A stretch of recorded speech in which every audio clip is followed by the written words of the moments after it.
이강인 선수입니다. 파리 생제르맹으로 이적을 했고, 지난 시즌 마요르카에서 정말 그야말로 소년가장으로 이강인 선수 볼 잡는 그 장면을 제외하면 거의 뭐 좀 답답한 그런 팀이었는데, 어찌됐건 체질 개선을 하려는 파리 생제르맹으로 이적을 했습니다. 프리시즌 르하브르전 때 이제 전반전 네. 말미에 이제 부상을 당했는데, 네. 그때 한 40 뛰었을 그때의 이강인 선수 활약은 좀 어떻게 보셨어요?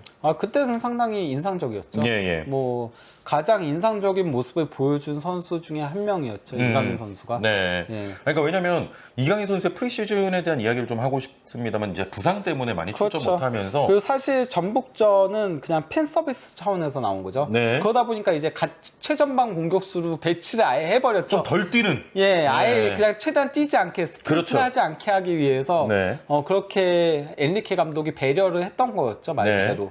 자, 그러면서 지금 이제 하무스 그 임대 오피셜도 떴고, 그리고 덴벨레도 지금 이적 임박이다 이런 소식들 들리는데, 이강인 선수, 이 두 선수가 이미 하무스로 왔고, 뭐 덴벨레가 온다면 이강인 선수의 위치와 활약은 좀 어떻게 예상하십니까?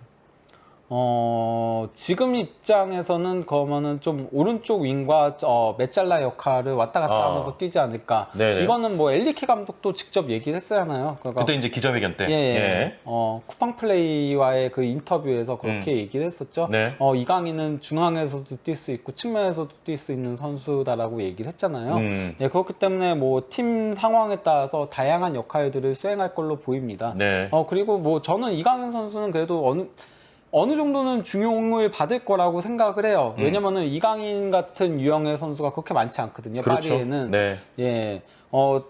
그러니까 뭐 예를 들어서 덴벨레라던가 네이마르라던가 이런 선수들은 약간 조금, 물론 뭐 네이마르는 그 와중에도 천재성을 보여주긴 하지만은 그렇죠. 그래도 기본적인 속성은 볼을 끌고 올라가는 조금 드리블러에 네, 조금 네. 더 가깝다면은 그래도 이강인 같은 유형은 조금 없다 보니까 측면의 플레이메이커로도 활용할 수 있고, 아니면 중앙에서 조금 공격적인 역할도 맡길 수 있다라고 생각을 해요. 네. 근데 이제 이강인 선수 같은 경우는 지금 약간 우려점이 있다면은 프리시즌에 하필이면 부상을 당해서 예, 초반에 조금 좀 자리 잡고 보여줘야 되는데. 그러니까요. 그것과 더해서 아시안 게임까지 있기 때문에 아시안 게임. 만약에 아시안 게임까지 가게 되면은 그 사이에 초반에 경기들이 있을 때 다른 선수들이 먼저 앞서 나갈 수 있는 그렇죠. 그런 위험성은 있다는 거죠. 근데 그 아시안 게임에 대한 우려는 사실 파리 생제르맹으로 가면서도 이제 많이 나왔었는데, 네. 하필 또 프리시즌 부상 그러니까요. 때문에 자리를 이제. 사실 그러니까 프리시즌이 정말 중요했고, 네. 그러면서 시즌 초반 경기 몇 경기 뛰는 거 있잖아요. 그렇지, 8월에. 그렇지. 그게 정말 중요했거든요. 왜냐면 아시안 게임 당장 다음 달이에요. 네, 그러니까요. 네. 그래서 8월에 눈도장을 찍고 갔다 왔어야 되는 건데, 지금 그렇지 못할 위험성이 좀 있으니까요. 물론 네. 뭐 최근 훈련에서 그래도 스프린트도 하고 이런 모습들을 보여주긴 했지만은 확실히 이제 이적한 선수고, 이번에 또 파리 생제르맹이 어찌됐건 이제 영입한 선수도 많고 하다 보니까 당연히 조금 프리시즌을 통해서 눈도장도 조금 찍고 이렇게 활용하면 좋겠다라는 게 있었어야 되는데, 좀 아쉽게도 부상당했고, 또 다음 달에는 아시안 게임이 있으니까 여러모로 조금 아쉬운. 심지어 첫 프리시즌 경기 때 굉장히 좋은 모습 보여줬단 그러니까. 말이죠.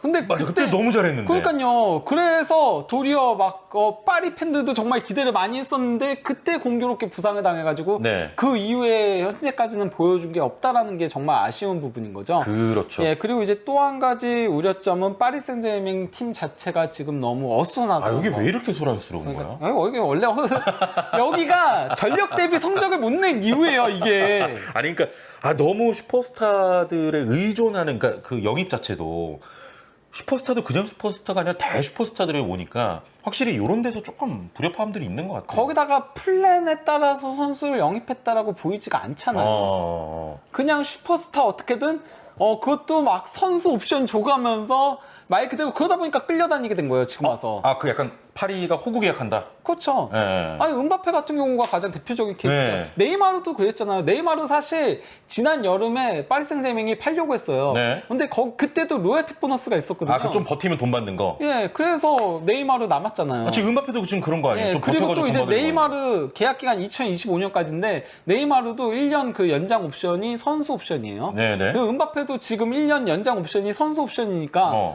그러니까 선수가 재계약 안 하면은 그냥 떠나는 1년 옵션 그 발동 안 하면 떠나는 거거든요. 아니, 그러니까 어쨌든 파리 생제르맹이 이런 슈퍼스타들을 데려올 때 선수가 조금 중심이 되는 계약을 하다 보니 계속 이런 불협화음들이 생길 수밖에 없고 결단을 내려야 되는데 계속 끌려다니는 거네, 파리가. 그리고 프리시즌에 팀을 제대로 만들지 못하잖아요. 그러네요. 아니, 그러니까 늘 그랬던 것 같아요, 약간. 그러니까 프리시즌 사실 경기력 안 좋았잖아요. 안 좋았죠. 너무 답답했죠. 예.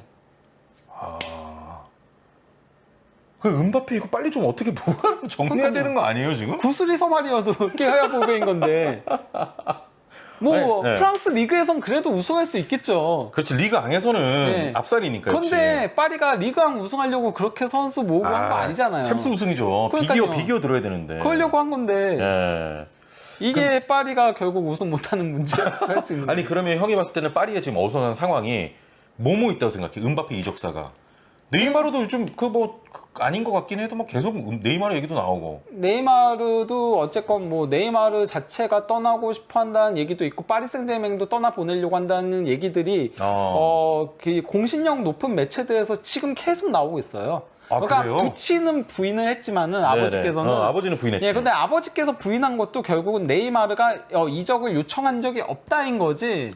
뭐 다른 팀을 안 갈 거다라는 얘기는 아닌 거네. 그렇죠. 그러니까 원래 어떻게 나왔냐면 르키프에서 네이마르가 다른 팀 바르셀로나 가고 싶다고 얘기를 했다는 보도였는데 아버지가 그렇게 먼저 요청한 적은 없어. 그걸 고두진한테 얘기를 했다라는 건데 그런 말 한 적이 없다. 그러면서 레키프가 아니고 레페이크다라고 얘기한 거죠. 맞아요. 예. 그런. 뭐 파브리치오 로마노 기자 같은 경우도 네이마르와 파리 생제르맹 양쪽 다 공감대가 있다. 서로 결별하고 싶어하는. 이런 얘기를 하는 거고 레키프도 그렇고 RMC 스포츠도 그렇고 스카이 스포츠도 그렇고 지금 다 그렇게 얘기가 나와요. 다만 그럼에도 불구하고 네이마르 판매는 쉽지 않은 이유가 네이마르는 어쨌건 간다면은 바르셀로나로 돌아가고 싶은 거거든요. 근데 바르셀로나는 샐러리캡 문제가 있어요. 그래서 네이마르 영입이 쉽지가 않아요. 그리고 현실적으로 그러니까 네이마르가 지금 연봉이 3천만 유로를 받아요. 근데 여기에 또 이제 옵션이 덕지덕지 발려져 있어가지고 최대 4,500만 유로까지 그거 올라가고. 어디서 맞춰줘? 그러니까요. 이걸 맞춰줄 수 있는 팀들이 그러니까 그 현지 매체들이 하는 얘기가 뭐냐면요. 프리미어리그 팀이라던가 그래서 첼시 얘기가 나왔어요. 첼시 나왔죠. 첼시가 왜냐면 네이마르를 예전부터 지난 시즌부터 노렸었거든요. 근데 여기에 대해서는 포체티노가 그거가 첼시 전담 기자인 뭐 니자르 킨셀라라던가 또 이제 스카이 스포츠라던가 이런 데서 첼시는 포체티노 감독이 거부를 했다. 그러면서 네이마르를 영입하지 않으려고 한다. 지난 여름에는 이제 호날두라던가 네이마르 같은 스타를 영입하려고 했으나 지금 첼시는 젊은 선수들로 리빌딩을 하려고 하기 때문에 네이마르가 그 프로필에 맞지 않는다라고 하면서 첼시 이적설 나가리 됐죠. 그러면 지금 현실적으로 영입 가능한 데는 사우디 정도밖에 없지 않나? 사우디랑 MLS의 로스앤젤레스 이렇게 두 개라고 얘기가 나오고 있어요. 미국 아니면 사우디지. 이 두 개라고 나오고 있는데 네이마르는 경쟁력 있는 리그에서 뛰고 싶어한다. 그럼요. 그래서 이제 스페인 쪽에서 미는 게 뭐냐면요. 스포츠 같은 매체에서 사우디가 네이마르를 영입해서 1년 바르셀로나로 임대 이런 보도까지 나오고 있어요. 이런 보도까지 나오고 있는데 그게 얼마나 방법이긴 하네. 가능성이 얼마나 있겠어요. 아니 그래서 저희가 지금 이렇게까지 많은 보도를 전해드린 이유는 그만큼 어수선한 거야. 팀이 파리 생제르맹이. 그래서 이강인 선수는 당연히 뭐 덴벨레가 오고 하면 주전 경쟁이나 이런 부분은 당연히 해야겠죠. 뭐 당연히 그런 거 없을 수는 없고 파리 생제르맹 갔으니까 그거 외적으로 팀 전체가 지금 너무 좀 복잡한 상황이 있다. 그게 좀 우려점이긴 한 것 같아요. 그렇죠. 그래도 이강인 선수 만약에 형님 하무스 왔고 덴벨레 온다고 하고 또 무한이도 영입하려고 무한이도 영입한다고 하고 약간 파리 생제르맹의 챔스 최대 성적은 어느 정도 될까? 파리 생제르맹 지금 저는 지금의 문제들을 해결하지 못하면은 결국은 그래도 8강까지가 맥시멈이 아닐까라는 생각이 들어요. 파리는. 지금 코인 주식하는 레서 판다님도 잘해야 8강 갈 것 같다. 그 정도. 그러니까 이런 문제들을 잘 해결하고 엘리케 감독 밑에서 똘똘 뭉쳐서 팀을 잘 구축해 나간다면. 아니 근데 지금 개막 얼마 안 남았잖아. 그러니까요. 그러니까 일단 리그왕은 우승할 거예요. 리그왕은 예, 뭐- 리그왕은 우승할 건데 네네. 예, 이건 뭐 리그왕 우승은 디폴트 값이긴 한데 네네. 챔피언스 리그는 예. 리그왕에서의 이강인 선수 저 공격 포인트는 어느 정도 될 것 같아요? 리그왕에서의 공격 포인트요? 음. 뭐 이게 그러니까 뭐 주전으로 나오냐 아니면은 네네. 조금 아니, 뭐 그런 건 로테이션이 되느냐에 따라서 조금 예. 아 근데 뭐 맨날 이런 것만 물어봐요. 아니 그것도 궁금해요. 프리시즌도 제대로 뛰지 못하는 궁금해요 선수. 그래도. 왜냐면 마요르카 저도 잘 모르겠어요. 마요르카 때도 그래도 공격 포인트 아 양선한 그때는 능력은- 확고한 주전이었잖아요. 그러니까 확고한 주전이라면은 마요르카 때보다 더 공격 포인트가 많이 나올 거예요. 그렇게는 얘기할 수 있어요. 그거는 뭐 너무 예, 당연해. 왜냐면 파리 생제맹이 더 그렇지. 예. 더 골 넣을 선수도 많고 더 공격적인 팀이고 하니까 확고한 주전이면 공격 포인트가 더 늘어날 거고 마요르카 때보다 네. 확고한 주전이 아니라면은 그러면은 뭐 아무래도 공격 포인트 쌓기는 조금 힘들겠죠. 근데 그쵸, 뭐. 저는 이강인 선수를 너무 조급하게 보는 것보다는 차근차근 보는 게 더 낫지 않을까라고 생각을 해요.